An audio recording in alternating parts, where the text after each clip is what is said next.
Well, good morning, everyone. Happy Sunday. I hope you are ready to enjoy this long weekend ahead of us. I got my coffees ready and I hope you are as well. So, are you ready to unlock the next level of success in your life and relationships? Well, welcome back to How to Succeed in Life and Love, Part 2. So, which of the first five principles did you apply this past week? I hope that you have used them, and if not, it's okay. You can pick it up this week. So, let's quickly recap the first five before we dive into the last five principles. And that would be number one is embracing a growth mindset. Two, cultivating self efficacy. Three, building resilience. Four, strategic goal setting. And five, developing persistent and grit. So that brings us to number six, which is fostering optimism. Optimism is expecting positive outcomes in every situation. It's about believing in the best possibilities no matter what life throws your way. Optimists are motivated to take on challenges because we believe that success is just around the corner. This positive outlook keeps us going, helping us achieve our goals even when we face setbacks. To build your optimism, start using positive affirmations in your daily routine.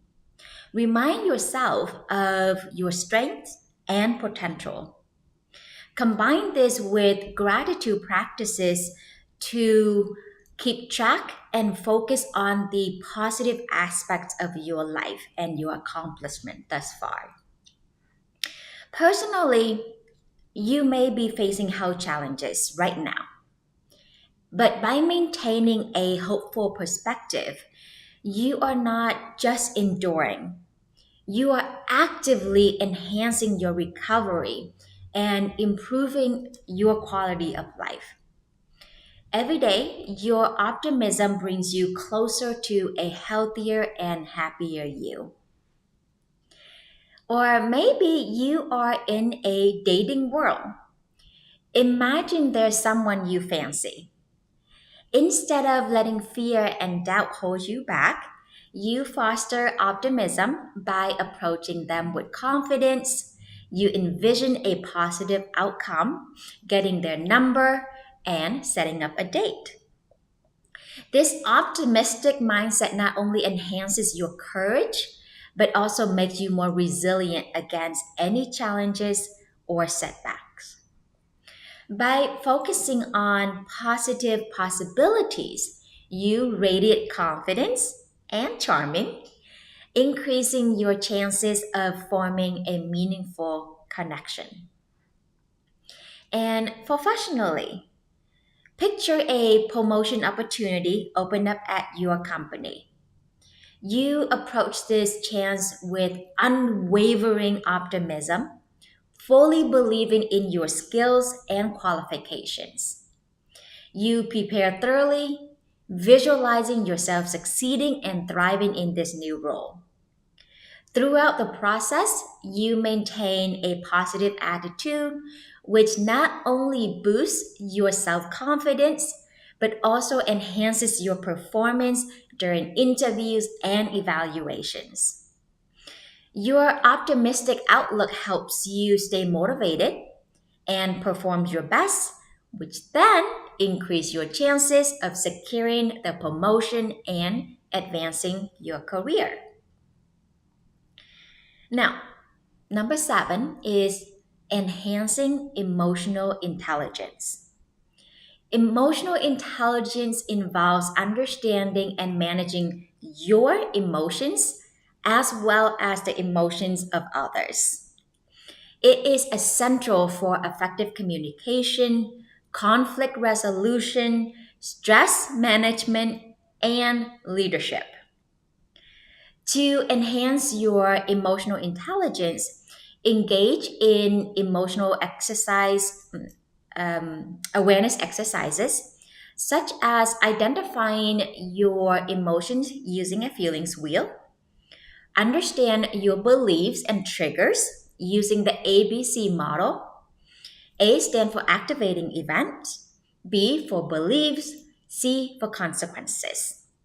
And work backward, using your feelings as a consequence to identify your beliefs and activating events or thoughts that led to your feelings. Practice mindfulness exercises such as deep breathing to regulate your emotions. And implement active listenings to improve empathy and personal connection. Let's say you use emotional intelligence to handle personal conflicts in your family to maintain healthy relationships. When a disagreement arises, you take a moment to identify your emotions, you understand the beliefs and triggers, and this self awareness allows you to respond calmly and constructively instead of being emotionally reactive. And by doing so, you are turning the potential conflict into an opportunity for deeper connections and mutual understanding. By fostering this approach, you strengthen your family bonds and create a more harmonious home environment. And let's say in your relationship, you and your partner use emotional understanding to support each other's through career changes.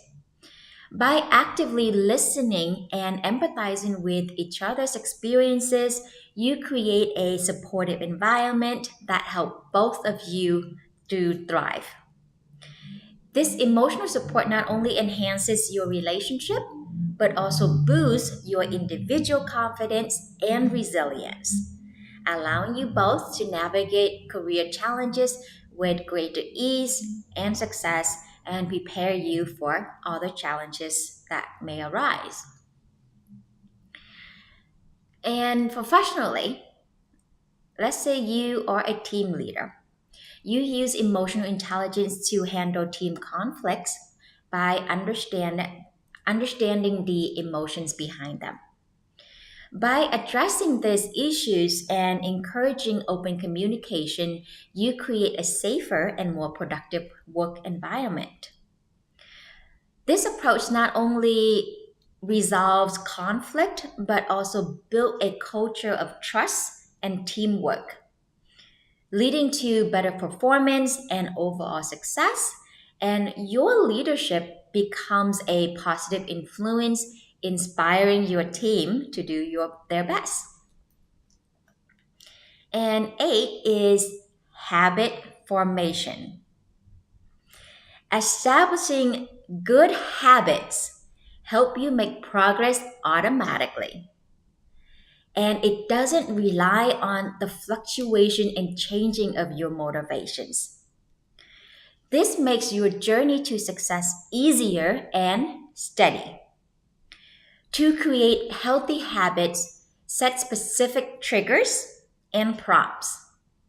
For example, make a cup of morning coffee and bring it to your writing desk, which triggers the need for you to start writing. Start with small, manageable steps that build up over time. So, personally, let's say you want to develop a morning habit of meditation. Start with 1 minute and then double the time after a week, and then gradually building up to 10 minutes. This practice helps you start your day with calmness and focus. Over time, you will feel more relaxed, centered, throughout the day, turning your mornings into a source of strength and peace. So, you and your partner decide to create a nightly routine to talk about your day. Every evening, you spend 10 minutes discussing what happened during your day without interruption. This habit strengthens your communication and connection, making you feel closer and more supportive of each other. By dedicating this time to share and listen, you build trust and intimacy, which enriches your relationship. And imagine in your professional setting, let's say you are a novelist working on a new book. You set a goal to write an hour every morning. This daily writing habit helps you make consistent progress, moving you closer to completing your manuscript. By establishing this routine, you harness the power of steady, incremental work, transforming your vision into a reality, one page at a time. Leveraging social support is number 9. Social support give you the emotional support, practical advice, and resources you need to succeed. We can't do it alone. Surround yourself with a community of like minded people who uplift and inspire you. Attend networking events and build community groups to expand your support network. These connections will open doors to new opportunities and provide you help during tough times because you will encounter them. Look for mentors who can offer guidance and support, helping you navigate your path with wisdom and experience. By focusing on using social support, you create a strong network of relationships that boost your confidence and help push you towards your goal. Imagine you join a local fitness community. By attending group workout and fitness events, you meet people who share similar health goals. The group gives you motivations, tips, and encouragement, making it easier for you to stay committed to your fitness journey.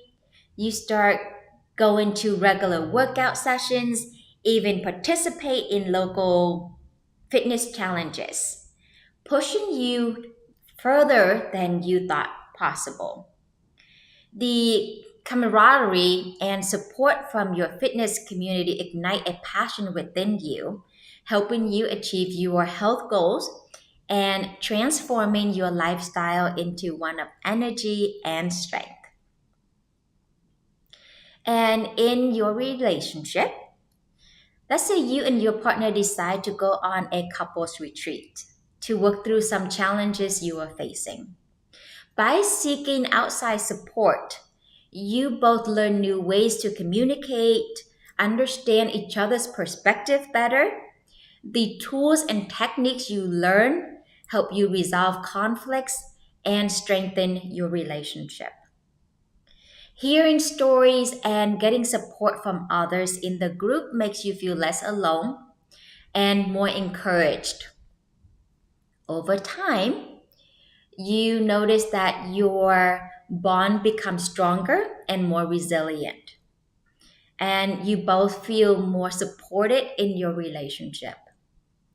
The retreat not only help rejuvenate your connection, but also give you the skills to face future challenges together with confidence and love. Imagine you are a young entrepreneur. You decide to find a mentor in your industry. You attend networking events and join professional groups where you meet experienced entrepreneurs. Your mentor introduces you to their network, giving you valuable connections, advice, and support. Through this network, you learn how to overcome startup challenges and find potential investors who believe in your vision. With their guidance and resources, you navigate the complexity of starting a business and move closer to achieving your professional goals. The mentorship and connections you build become key to your success, fueling your ambition and turning your entrepreneur dreams into reality. And lastly, is embracing adaptability. Flexibility is the cornerstone of success. Embracing adaptability helps you handle changes with confidence and stay ahead in a fast changing world. Successful people know that to stay relevant and competitive, we must be willing to adjust and grow. Continuously learning and engaging in scenario planning and essential strategies. By staying updated with industry trends and anticipating potential future changes, you equip yourself with knowledge and foresight needed to thrive. Adaptability isn't about surviving change, it's about seizing opportunities and transforming challenges into triumphs. Your willingness to evolve will not only keep you at the forefront of your field, but also inspire others around you to strive for excellence. Imagine you are a young woman experiencing the profound changes in your body after giving birth. Instead of clinging on to your pregnancy figure, you embrace the beautiful transformations your body has undergone. Your hips are wider, you have gained a few extra pounds because your body has nurtured and sustained a life. Rather than cursing these changes, you celebrate them. You recognizing the strength and the resilience of your body. By embracing this new self, you foster a deeper sense of self love and confidence, inspiring others, new mothers, to honor their own unique journey as well. And for relationship, let's say you've been dating for over a year and you noticed the butterflies and excitement of the early days have subsided. At the same time, you are having more difficult conversations, realizing that your initial communication style is no longer effective. You decide to adapt. You attend relationship workshops together, read books on effective communications, and by being flexible and open to change, you develop a deeper understanding of each other. This adaptability improves your ability to resolve conflicts and strengthens your bond, transforming your relationship into a resilient and deeply connected partnership. Professionally, let's say you run a tech company and notice a certain shift in consumers' behavior towards sustainability. To stay competitive, you decide to adapt your business strategy. You start developing eco friendly products and market them as sustainable alternatives. By quickly responding to this change in consumer preferences, you secure a market advantage, attracting a new customer base and ensuring the continued growth and success of your company. By embracing adaptability, you can navigate changes in your professional life, relationships, and personal development more effectively. So, we have covered 10 key psychological traits and strategies that pave the way for personal and professional success. I encourage you to reflect on these traits and consider where you can integrate them into your daily life to foster your success. Thank you again for joining me. I hope this session inspire you to harness the power of psychology to achieve your personal and professional goals. Keep in mind, success is a journey, not a destination. Do your best to enjoy the process, every step along the way, because the journey is challenging and can be stressful. And remember to hit that likes and subscribe button for more tips and tools. And let's go over here so we can look for any questions or thought that you have. How do you fostering optimism in your approach to new relationship can change the dynamic and outcome compared to a more cautious and pessimistic approach? I think that is a great question. Being optimistic in your approach to new relationship can make a huge difference. When you start a new relationship with optimism, you are more open, confident, and more enthusiastic. This positive energy can spread and contagious, really, making the other person feel more comfortable and excited about the relationship. Optimism helps you focus on the strengths and possibilities instead of worrying what could go wrong. On the other hand, being more cautious and pessimistic can lead to hesitancy and fear, which can create barriers and stop the relationship from blossoming and growing naturally. By being optimistic, you are more likely to take risk, communicate openly, and invest in the relationship. These are all important for building strong, healthy, fulfilling connection. This positive mindset not only improves your experience, but also makes a successful and relationship more likely to last.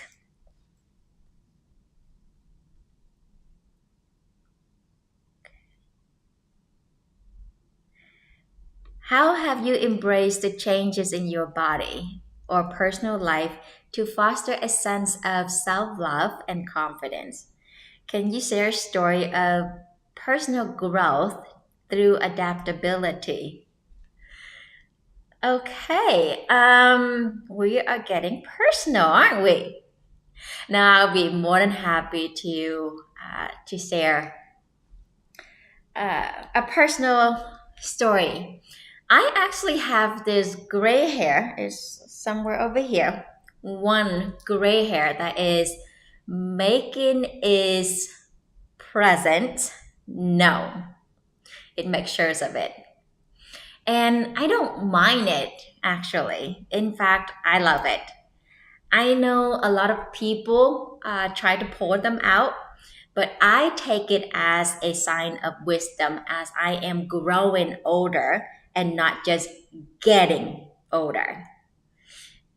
Notice the difference growing older and getting older. We all get older, but we don't all grow older.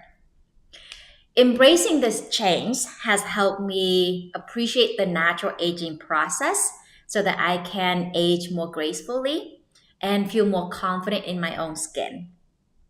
It's a reminder that with age comes experience and knowledge, which I proudly carry with me. Because, quite frank with you, um, as I'm getting older, I become more confident.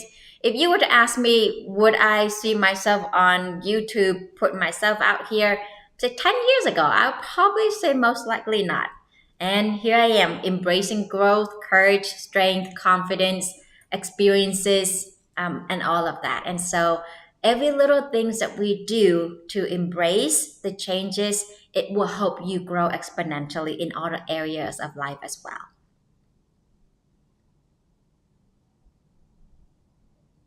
What small manageable habits have you successfully integrated into your routine and how they contributed to your overall well being?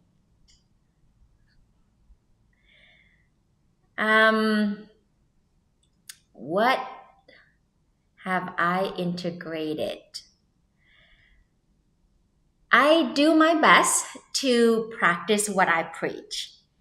And some small manageable habits I have integrated into my routine that I believe has really helped enhance my overall well-being and productivities are my morning meditation slash visualize sessions. I start the day with maybe 10 to 15 minutes of meditation. This practice helps me center my thoughts, reduces stress, and help me visualize on how to approach the day in a calm and control mindset.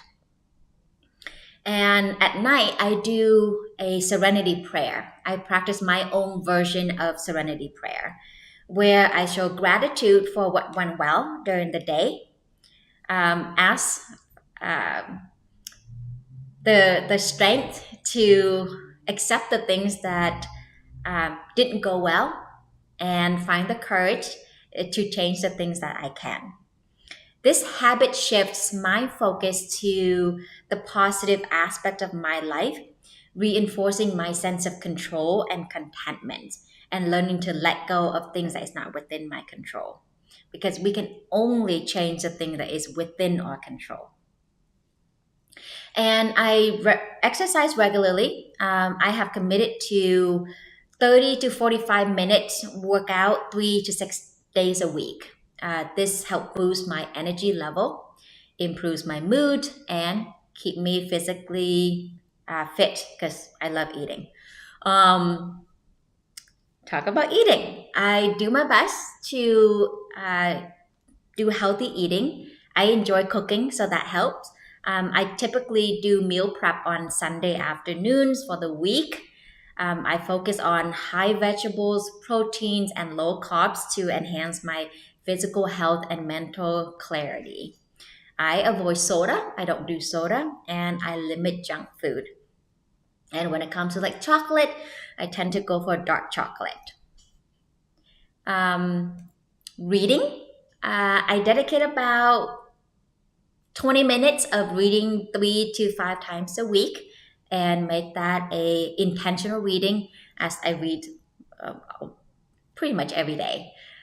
This habit not only broaden my knowledge but also reserve um, the time for me to relax, which break down the daily routine tasks that I have to do.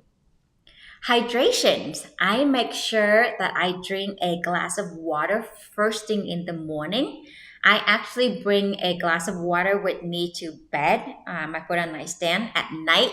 So if I'm happen to be thirsty, sometime I wake up during the night, I can drink that. But the first thing when I wake up, I see that, I drink that. And then continually drinking water regularly throughout the day. I think this habit actually helps keep my skin looking healthy, which is a good thing. By integrating these small habits into my routines, I have created a structures and balanced lifestyle that support both my physical and mental well being.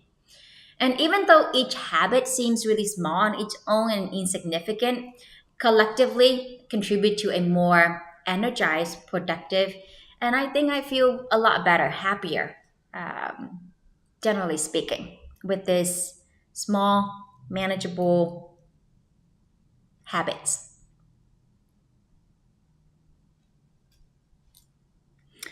I have considered those retreats before. What are some practical methods you might learn at a couples retreat and do to improve your emotional intelligence in your daily interactions? So, different retreats provide different tools and techniques. For me, I participate in a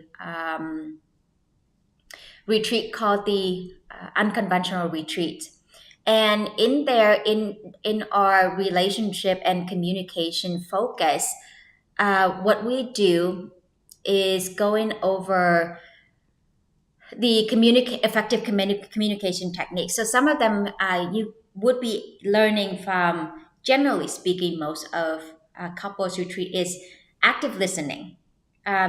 You make a conscious effort to listen attentively to each other without interruptions. This shows respect and ensuring that you both feel heard and understood. I know in previous sessions I have talked in a little tool that you can use how to avoid interruption is a talking stick or talking toy. I encourage you to go back to the previous video to watch on that so you can get more details. Regular check-ins. Schedule regular check-in with each other, even if it's brief, a few minutes, to discuss your feelings, your concerns, and the issues that might arise. This helps in addressing problems early and maintaining a strong connections. Additionally, you can do a pre-check-in too by asking, "Hey, is now a good time for a check-in?" To make sure that you both are in a good emotional headspace. Because if you start opening up and your partner is not in a balanced, good emotional space, irritations and the conversation may be derailed. So do a pre check in before the check in.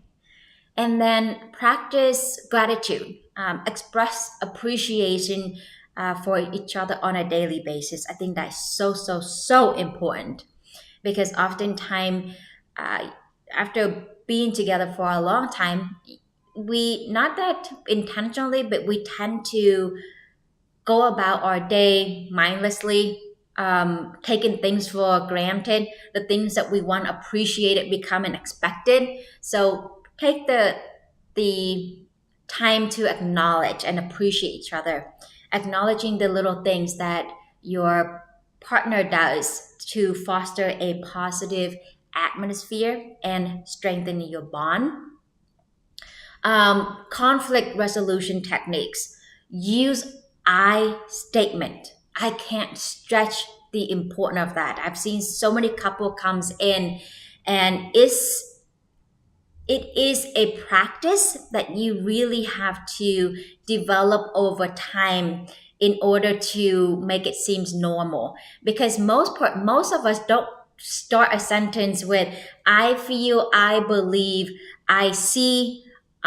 Most likely we start with the you did that, you don't do this. And when you do the you statement, it is one is can be accusatory because you don't know the person did it or not, and it's on the person who's listening. It's about the blaming, you did that. So we want to avoid that and you start with the I, because when you're using the I statement, what you are saying is that you are expressing how you feel, how you think, how you perceive. And whether you feel or think one way, it doesn't make it accurate the person did or didn't do it. So use I statement. I statement. Can't focus enough on that. I statement. Um, Quality time. Dedicate time with each other uh, on a regular basis, uh, weekly date night, highly encouraged. And then again, like I mentioned earlier, small 10-minute check-in. If you don't have 10 minutes, do 5, 2 minute each. And so build up over time, but quality time is important. And sometimes you may not want to talk, but you may want to just sit, and you can do that too. You can just sit, hold each other's hand, looking into each other's eyes for 2 minutes. That 1 minute eye connections, you'll be amazed at the intimacy that will cultivate and the bonding that you are sharing with one another. Or making dinner together, or talking and walking, go for a walk. So those are some of the small things that you definitely can um, implement into your life. Well, guys, we definitely went over time, and I appreciate that you are being here with me. Enjoy this long weekend. Make the most of your day. Be kind to yourself and others, and seize the day. And I look forward to seeing you next week at 9:45 a.m. Ciao.